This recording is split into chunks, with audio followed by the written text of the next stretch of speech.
Hi guys and welcome back to the channel. Today I'm at the world premiere of the brand new Renault Clio. It's had some updates which in today's video I'm going to go through. So if that sounds good then please keep watching, and if you like new car reviews and car content then go ahead and hit the subscribe button. So the main thing about this new Clio is it's no longer in a petrol or diesel format. It's going to be in a hybrid only. But the good news is I think that's what people are really after in this B segment. It will run on electric alone as it's a strong hybrid for up to 80% of the time when you're in a city.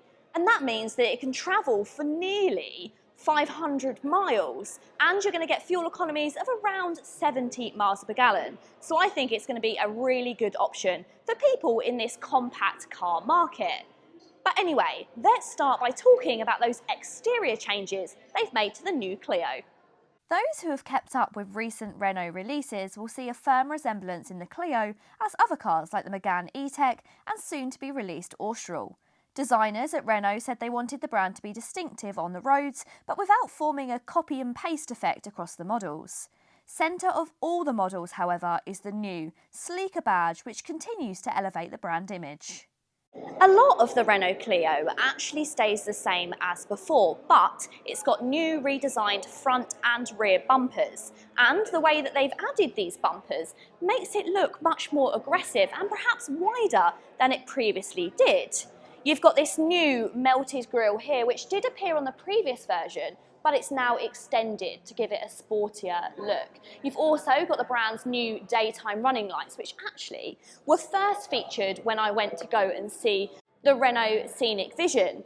And if you put them both together and flip them round, they actually make up the Renault badge, which is quite cool. At the bottom here, this piece of trim, which is finished in dark grey on this top spec model, this used to previously be in gold, and I think it now looks much tasteful and may appeal to a wider audience. The rear bumper has also been redesigned again to just give it a wider feel, and I absolutely love these rear lights. So what they've done is they've made the rear lights clear, so you can kind of see all their inner workings, which I think look very fancy. This new generation of car sees the top specification Renault engineered model replaced by a new trim level first seen on the Austral, the ESPRIT Alpine, further connecting the passenger brand with its Formula One connections. As a huge fan of Alpine's design, it's fantastic to see it brought across on the Clio, but I can't help but worry that it could be diluting Alpine's more premium position in the market. What do you think? Base spec cars will get 16-inch alloy wheels, but on this top spec model you get 17-inch alloy wheels, and these are absolutely fantastic. Look how cool they are, very F1 inspired. You've got the little Alpine logo there, and if you look really carefully they're actually made up of the A's from the Alpine logo, which I just think is so cool. As before, the Clio remains a 5-door, with access to the rear doors via a handle built into the top of the door to give you the effect of a sporty 3-door, but the practicality of a 5. Interior and boot space stays unchanged, with space in the back for 2 adults, 3 at a push, and boot space remains at 301 litres. The interior is very, very cool, but it's also very eco-friendly, and they've hit some key points which are quite important to me. Renault is no longer using animal products in their leather, and their fabric seats are also made up of up to 75% recycled matter. These are things that I think are really important, and they definitely don't affect the quality. It still feels very high quality. That being said, of course Renault do still position themselves in the affordable part of the market, with models like the Vauxhall Corsa. So materials lower down the cabin aren't the best, and apart from some fabric across the door cards, hard plastics can be found.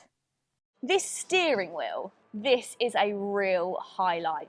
On the Alpine car, you've got the contrasting stitching with the blue and the red, and you've also got the perforated leather. It just feels great. And I also love the seat belts as well with the flashes of blue.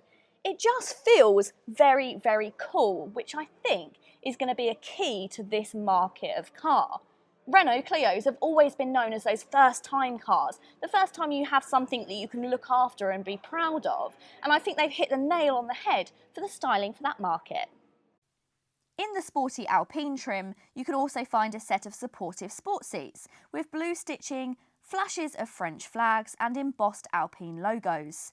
Finishing touches include the Alpine tread plate, floor mats and aluminium pedals.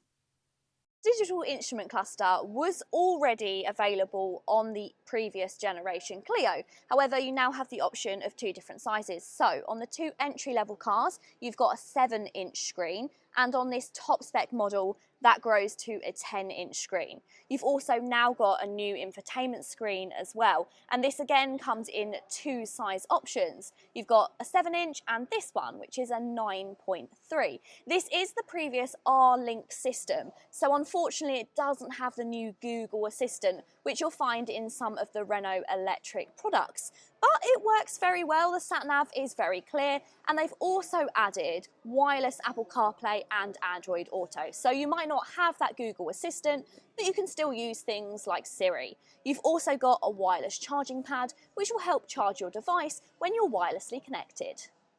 Functionality remains user-friendly, with lots of buttons and physical controls for the climate. However, the volume button still remains behind the steering wheel, which I find mildly infuriating. Though not enormous changes, I think that this facelift has sharpened up the Renault Clio. However, that is always to say when looking at the highest spec model, and especially in this new sporty Alpine trim line. It would be interesting to see if the lower trim levels will be so appealing. And what about the price? Well, no official figures have been released yet, but this is hybrid only, and the current hybrid is on sale for £22,000. I would also expect to see an uplift of around a couple thousand to come with the new looks. So there we have it, the all-new Renault Clio. Although not completely changed, it's definitely had some upgrades which are going to appeal to the target audience that they're going for. I really like it. I really like Alpine styling in general, so this for me is a real winner. But let me know, what do you think of the all-new Clio? Pop it in the comments down below. If you've enjoyed the video, go ahead and give it a big thumbs up. And if you want to see more from me on Auto Social UK, then go ahead and hit the subscribe button. Until next time guys, see you later.